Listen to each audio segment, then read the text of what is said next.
Good morning, students. Today's topic is types of cooperative societies. बेटा cooperative society के type के ऊपर आज का हमारा टॉपिक है। बेटा मैंने पीछे भी आपको बताया था कि कोऑपरेटिव सोसाइटी की कई टाइप्स हैं।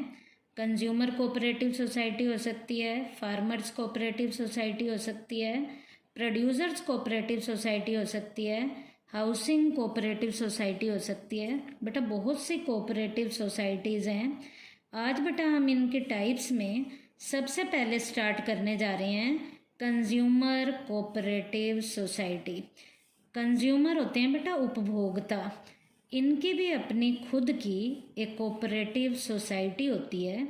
कंज्यूमर कोऑपरेटिव सोसाइटी को बनाने वाले लोग कौन होते हैं, इसके क्रिएटर कौन है, कंज्यूमर है।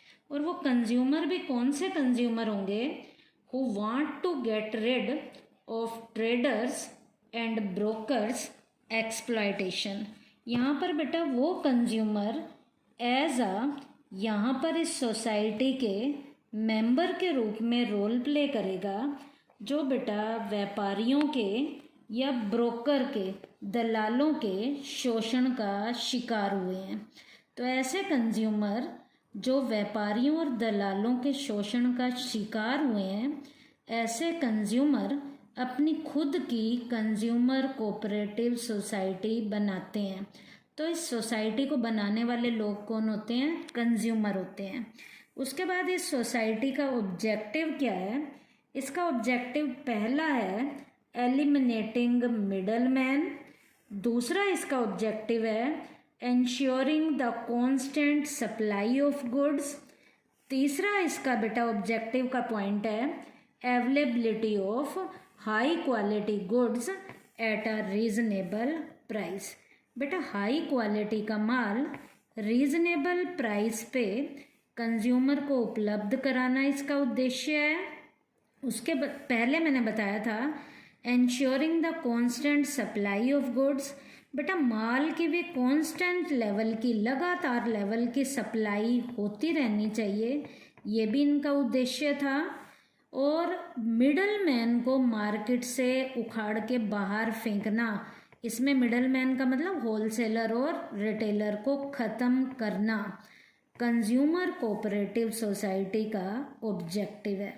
उसके बाद बेटा इसके मेन बेसिक फंक्शन क्या क्या हैं। इसके बेसिक फंक्शन में पहला पॉइंट है purchasing goods in bulk from producers और होलसेलर्स। ये कंज्यूमर बेटा प्रोड्यूसर से या होलसेलर से बल्क में माल, बल्क का मतलब गट्ठे के गट्ठे, ज़्यादा से ज़्यादा जो माल है खरीदते हैं। तो ये इनका बेसिक लेवल का फंक्शन है। दूसरा इनका बेसिक लेवल का फंक्शन क्या है, selling goods to the member.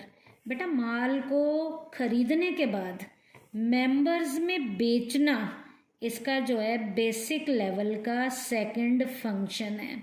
उसके बाद बेटा कंज्यूमर कोऑपरेटिव सोसाइटी की अदर लेवल की कुछ फीचर्स भी हैं। अदर लेवल की फीचर्स का मतलब इसकी कुछ और क्वालिटी भी हैं। और वो क्वालिटी क्या क्या है, non members can also by the goods.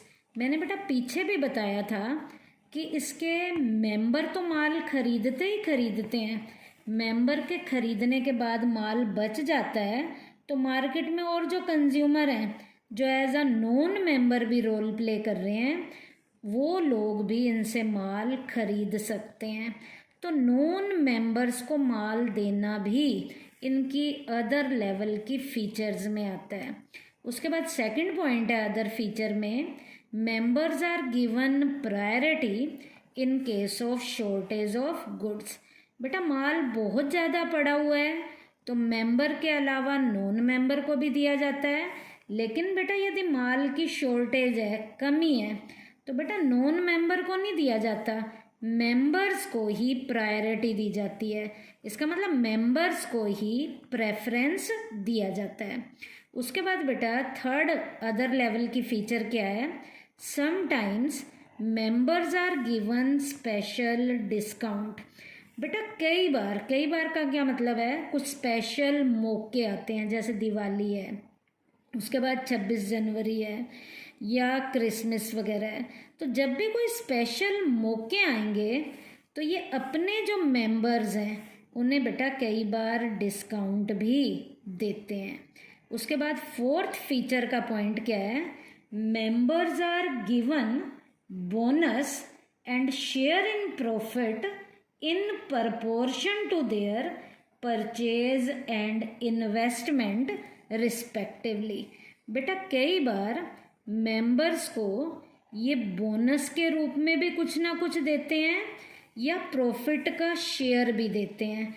और ये बोनस और प्रॉफिट का शेयर किसके अकॉर्डिंग दिया जाता है, मेंबर्स ने कितने शेयर परचेज कर रखे हैं उस प्रपोर्शन के अकॉर्डिंग उन्हें बोनस या प्रॉफिट दिया जाता है, या मेंबर्स ने बिजनेस में कितना पैसा इन्वेस्ट किया है उसके अकॉर्डिंग भी मेंबर्स को बोनस या प्रॉफिट दिया जाता है। तो ये तो बेटा आपकी पहली टाइप थी कंज्यूमर कोऑपरेटिव सोसाइटी, जिसका क्रिएटर मैंने बताया, ऑब्जेक्टिव बताया, बेसिक फंक्शन बताया और अदर फीचर्स बताई। अब बेटा मैं सेकंड आपको कोऑपरेटिव सोसाइटी बताने जा रही हूँ, जिसका नाम है बेटा producer cooperative society. Producer cooperative society को शुरू करने वाले लोग जो एज अ क्रिएटर होंगे वो कौन होंगे, प्रोड्यूसर्स होंगे। और प्रोड्यूसर्स में से भी कौन से producer as a creator role play करते हैं, स्मॉल लेवल के प्रोड्यूसर रोल प्ले करते हैं। और वो स्मॉल प्रोड्यूसर भी कौन से producer, who face difficulties in attaining material and selling of goods. यहाँ पर ऐसे छोटे प्रोड्यूसर इसके क्रिएटर में रोल प्ले करेंगे जिन्हें बेटा मार्केट में अपने माल को या तो बेचने में दिक्कत आ रही है या इन्हें बेटा मार्केट में मटेरियल इजीली अवेलेबल नहीं हो पाता। तो ऐसे छोटे लेवल के प्रोड्यूसर कोऑपरेटिव सोसाइटी के क्रिएटर में, उसको बनाने वाले लोगों में as a creator role play करते हैं। अब प्रोड्यूसर कोऑपरेटिव सोसाइटी का ऑब्जेक्टिव क्या है, providing material and help in the sale of goods. जिन भी छोटे प्रोड्यूसर्स को अपने माल को बेचने में दिक्कत आ रही है तो उनके माल को बेचने में ये सोसाइटी रोल प्ले करती हैं, या जिन्हें मार्केट में इजीली मटेरियल में भी रॉ मटेरियल अवेलेबल नहीं हो पाता तो इन छोटे प्रोड्यूसर्स को मटेरियल प्रोवाइड कराने की इसकी जिम्मेवारी है, या उनका माल मार्केट में बिक नहीं रहा तो उनके माल को बिकवाने में ये producers cooperative society role play करती हैं। उसके बाद बेटा प्रोड्यूसर कोऑपरेटिव सोसाइटी के बेसिक फंक्शन क्या क्या हैं, और बेसिक फंक्शन में पहला पॉइंट है assisting members in purchasing and selling.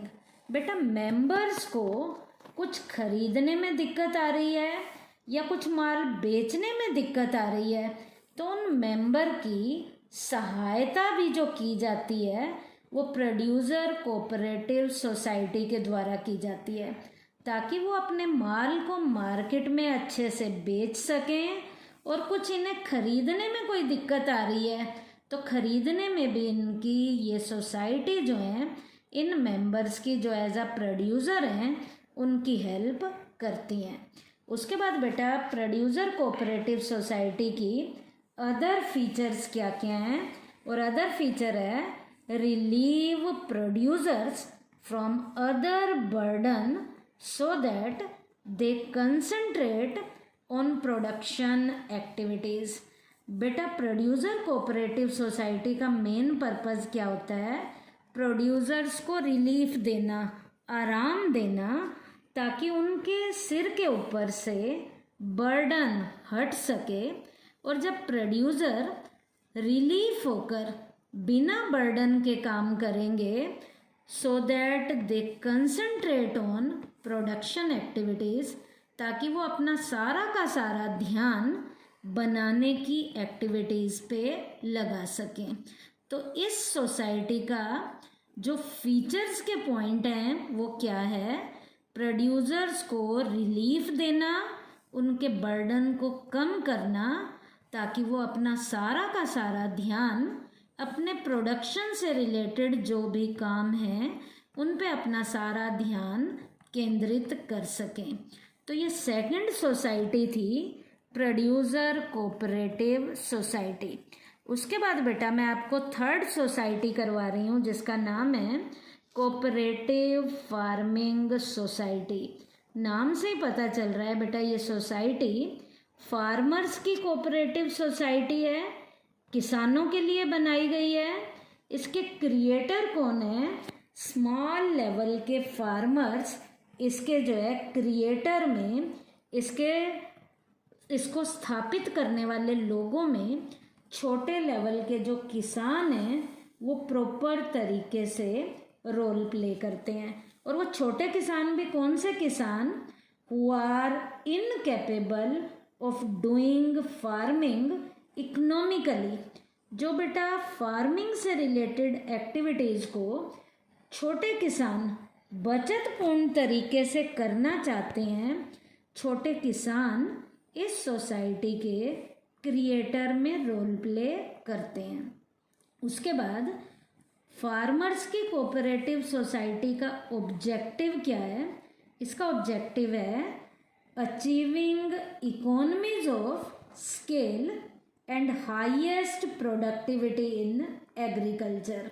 बेटा हायर लेवल की बचतों को लेना और प्रोडक्शन का जो पैमाना है वो काफ़ी बढ़ाना, और वो भी एग्रीकल्चर लेवल की एक्टिविटीज़ के ज़रिए, ताकि प्रोडक्शन ज़्यादा की जा सके और जितना ज़्यादा माल बनाया जाएगा पर यूनिट की कॉस्ट उतनी कम आएगी और किसानों को बचत मिलनी शुरू हो जाएगी। तो फार्मर्स कोऑपरेटिव सोसाइटी का ऑब्जेक्टिव क्या है? किसानों से ज़्यादा उत्पादन करवाना, और किसान जो उत्पादन भी ज़्यादा करेंगे उन किसानों के उत्पादन को करने का खर्चा भी कम से कम आना चाहिए। उसके बाद बेटा फार्मर्स कोऑपरेटिव सोसाइटी के बेसिक फंक्शंस क्या क्या हैं? इसका मेन फंक्शन है बेटा फार्मर्स को एनकरेज करना, encourage cooperative farming and providing modern agricultural equipment, high quality seeds and fertilizers. बेटा कोऑपरेशन की फीलिंग कोऑपरेटिव का मेन पर्पस है, ताकि किसान प्रोत्साहित होकर यहाँ बढ़िया तरीके से काम कर सकें और उन्हें मॉडर्न लेवल की फैसिलिटीज़, इक्विपमेंट्स वगैरह, बढ़िया क्वालिटी के बीज और बढ़िया क्वालिटी की फर्टिलाइज़र्स को उपलब्ध कराना फार्मर्स कोऑपरेटिव सोसाइटी का बेसिक फंक्शन है। उसके बाद बेटा इसकी अदर फीचर्स क्या क्या हैं? अदर फीचर्स में this society play a significant role in getting the members rid of the drawback of small scale farming.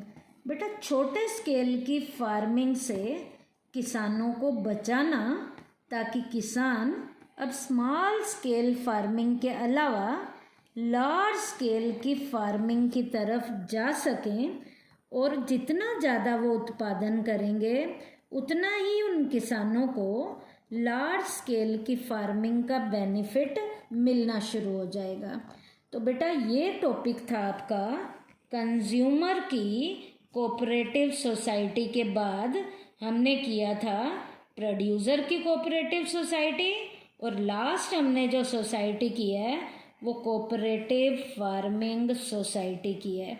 तो आज के टॉपिक में बेटा हमने 3 सोसाइटीज़ की हैं कोऑपरेटिव्स की, जिसमें पहली कंज्यूमर थी, दूसरी प्रोड्यूसर थी और तीसरी हमने की है फार्मिंग कोऑपरेटिव सोसाइटी।